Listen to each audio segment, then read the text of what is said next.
So let's begin our style page. Let's go File, New, and let's name this Style Page. And we're going to use the NTSC DV720 by 480 preset. I want to change my background color from white to the background color of black. So let's just click OK. And I'm going to want to stretch this out a little bit so I can get a little bit more screen real estate.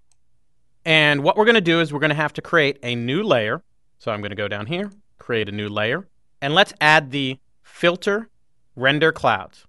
And this will give us a black and white cloud because our foreground color and our background color are both black and white. And what we're going to do now is scale this and change the perspective a little bit. So let's grab it from the bottom, scale it up. We'll right click to get my distort. We will distort the bottoms.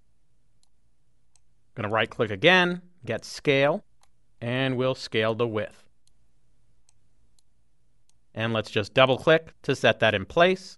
So now what we want to do is also create some depth with our clouds. So I'm going to duplicate this layer by selecting Command J, and I'm going to rescale this a little bit taller.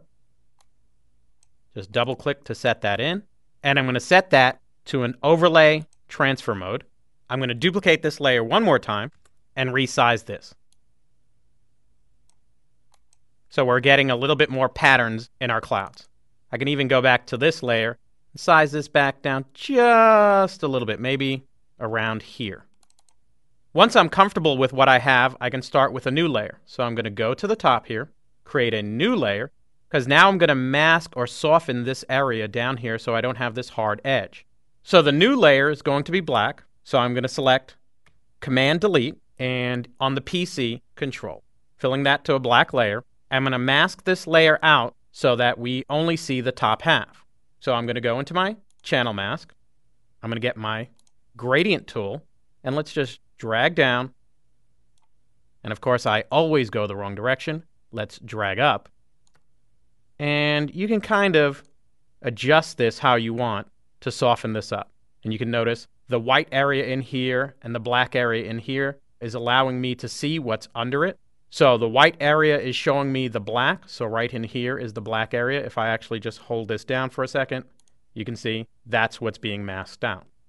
The next thing I want to do is actually color my clouds because black and white isn't ominous enough for our style page here. So I'm going to make a new layer. I'm going to get my foreground color box and let's find blue.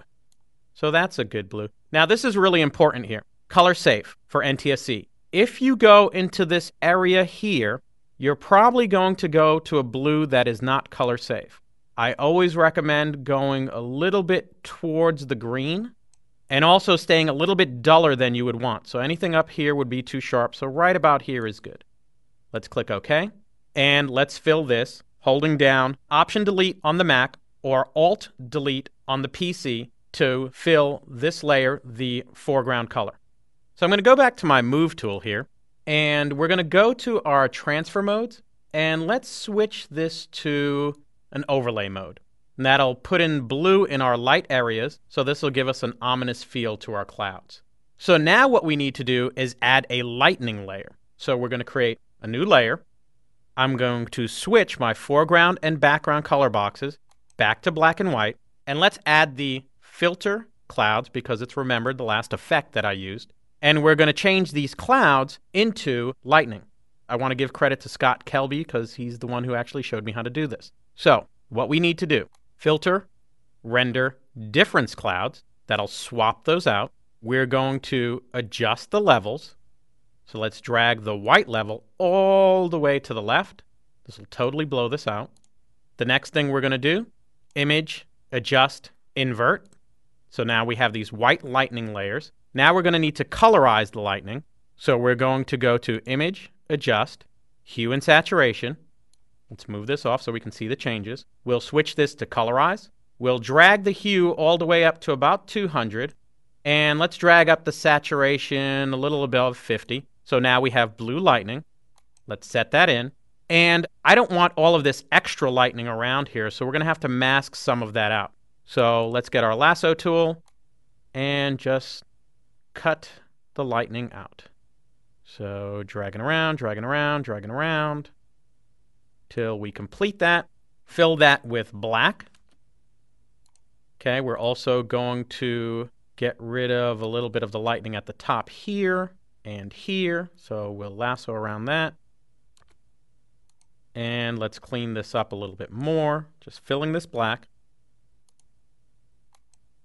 Okay, we'll continue with changing the transfer mode to screen. So this way we can see it over the background. The transfer mode of screen has gotten rid of all of the black in our layer. And we'll reposition this a little bit later. We don't have to do that right now. The next thing we want to do is add some text in the background just for texture. So I'm going to go to my type tool. I'm going to type in Storm Center. And right now I notice that Storm Center is typing in black. We'll just change that to white. We'll also change the point size to about 12. I'm going to click back here, put a space, select the entire word, Command-C or Control-C on a PC to duplicate that, Command-V or Control-V to just paste that. So we'll just paste a bunch of these. So let's reposition this right about here. We're going to duplicate this. Just going to hold down Alt and drag off of it. So now we have this Storm Center, sort of like a letterbox. Now I'm going to create a larger Storm Center in the middle here. So I can just go in the middle, type in Storm Center one more time. And I am just going to scale that so it fits this area. So I'm just grabbing the nodes, holding down Shift, stretching this out. Once I can't do that anymore, I can just lock the scale up here and just stretch it till it fits up here a little bit better. I'm just dragging along to about that size. I'll double click to set those settings in place, and we'll just move that to about here. I can also tighten up the two scrolling Storm Centers a little bit tighter to about there. Now again, this is just a texture in the background, so I'm not going to worry too much about the kerning or the font too much. You're actually just going to barely see it. So the next thing I'm going to do is shift select all three layers, and we'll go up here and toggle open, merge layers, so they're one layer. And let's change the opacity for this to, let's say, right about there should be good. A little bit more. Let's just say 20. And let's start changing the perspective of this layer a little bit. So let's go up to Edit, Transform, and we're going to go to Skew. Just skew this just slightly. The great thing about this is this will give us more action inside of our text layer here. It'll be more dynamic as well. Let's move this out just a little bit. That should be fine. Now, let's go and actually create our logo. So I'm going to go to the Type tool. I'm going to type in Storm one more time. Stretch this out. Double click to set it in place. I'm also going to change this font, so I'll just double click on the T, and we're going to go to Impact. Also want to center this. We'll commit to that. I'm also going to change this to being white. Just go back because it's a little bit hard to work with this being black. And let's just stretch this out a little bit. Holding down Shift to constrain. I'm going to go back into my text tool and adjust the tracking of my text. We'll just set that to 0. Then I can go in individually, holding down Alt, and using the right and left arrow, just tighten up the kerning a little bit. Let's move that up a little bit. Let's go back to our Move tool. I'm just going to put this up at the top for now. The next thing we need to do is type in Tracker. So let's select the Text tool. I'm going to switch my white and black foreground colors here so I can get white text. And type in Tracker. We will resize that. And let's also change the font. Let's move this out a little bit. And we want this to be Arial. Let's reposition this. And we'll also scale this so it's a little bit larger. So right about here. Now I'm going to shift select both of these layers and just move these over to the side, because now I want to create my 7 logo. So what we'll do is we'll get the elliptical marquee tool. Just going to click here, holding down Shift to constrain, and stop right about there. we'll need to make a new layer, and we're going to fill this white. Now I want to cut a hole in this layer, so what I'm going to do is duplicate layer 5, so I'm just going to hit Command-J, and I'm going to resize this layer. So let's get our Move tool, stretch this down a little bit. I'm going to click on the chain, so this is in proportion. Just type in 80, commit to that, select both layers, and then just make sure they are perfectly aligned. I'll deselect this. On the top layer, I'm going to hold down Command to click on it, so I have a selection. Turn that off for a second. Click on my bottom layer and just hit delete. And I'm going to delete this top layer. So we have our circle for our 7. Let's do select, deselect, and let's go get our type tool one more time and type in the number 7. We'll scale this to fit. So about here. Double click to set it in place, and I'm going to change this from Arial to Arial Black so it's a little bit thicker. Reposition this and scale it so it fits from end to end in our circle. So let's just double click to commit.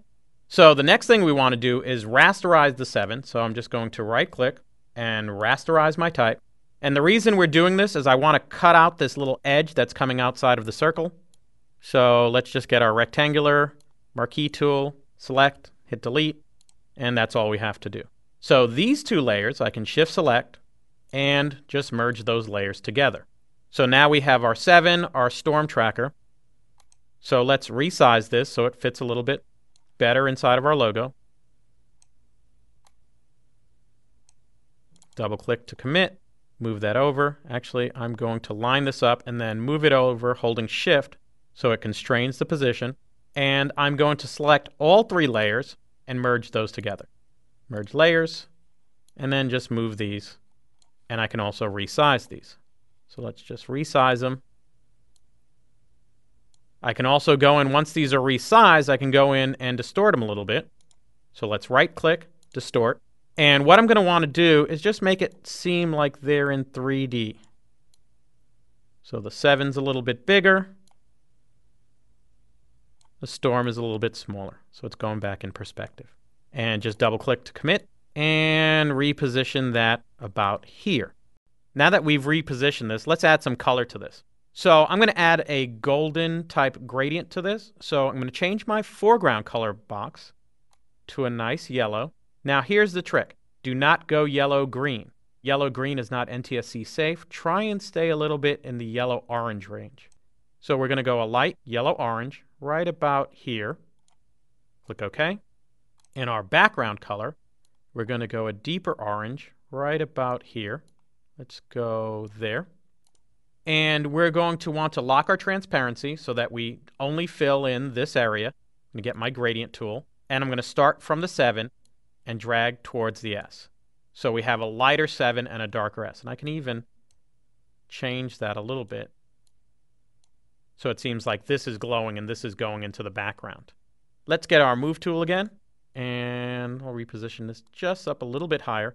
Now I want to fake some 3D, so I'm just going to create an extrusion for this. So what we need to do is duplicate this layer, so Command-J, and I'm actually going to go and change this layer to a solid color. So I'm going to lock the transparency one more time, and it doesn't matter what color I fill this because I'm going to change it in a little bit, but I just want it solid for now. So we're going to make it a solid orange. I'm going to take off my lock transparency, and we're going to go Filter, Blur, Motion Blur. The angle is okay, -51. Actually, let's just put it to -50, but our distance is way too much. Let's put that to 10. Okay, so there's the start of my extrusion. If I move this down, you can see we have this extruding off of the logo. But it's blurred, and I need this to be solid. So to cheat, I'm just going to do Command-J about 10 times. 1, 2, 3, 4, 5, 6, 7, 8, 9, 10. This will create a solid layer for us. I'm going to Shift select all of these and merge the layers. I'm going to put this under my 7 layer, and now I can go and change the color.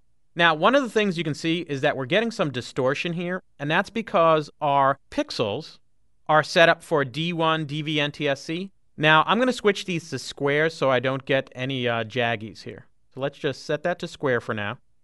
And let's set a new color in for this background. So I'm going to lock the transparency, and I'm just going to make this maybe a dark brown. Fill it that color, and you can see now we have this nice perspective feel on our logo. And I can move these around a little bit to about here, so a little bit higher. And I'm also going to merge these layers. So I'm just right-clicking, merge layers. So once we've had the layers merged, I want to create a little bit more depth with my lightning. So I'm just going to select my lightning layer, Command-J to duplicate it, and then just drag that straight up above the 7. So now we have it above the 7 and below the 7, but I want it a little bit outside of the original one. So let's just scale that a little bit here. I want them both to start at the same place, but I want the end to be a little bit different. So that should be good enough. So now we have some depth on our 7. And the last thing we need to do is actually just add a rain layer. So let's create a new layer. Let's switch our foreground and background color boxes back to black and white. And let's go Filter, Render, Clouds. And the next thing we're going to do is Filter, Blur, Motion Blur. We'll set the distance to about 75. And I also want to add a little bit of texture in this. So let's go Filter, Noise, Add Noise, and let's change the amount of noise a little bit here. See what we get, because this will end up being our raindrops. And let's also add one more motion blur. Actually, let's stretch that out a little bit more. You kind of eyeball this to what you want it to be. I'm going to set mine maybe to around 46. That's fine. The next thing, let's make this a little bit darker. Image adjust levels. We'll drag the black levels to about here. So we have sheets of rain. Now all we have to do is change that to a screen mode. Okay, let's get rid of this. Let's go full screen with this. Let's hide my guides. Hit Tab to preview. So this is the style page, and this is what I would show to a producer before I would go into the animation. This way they can approve the colors. We can talk about how the text is going to animate, what direction it's going to go. They can decide if they want the lightning to go over the 7 or maybe the lightning to go over the storm tracker. This is crucial to saving a lot of time on revisions when you're doing your style page. I hope you got a lot out of that, and we'll continue now with the animation.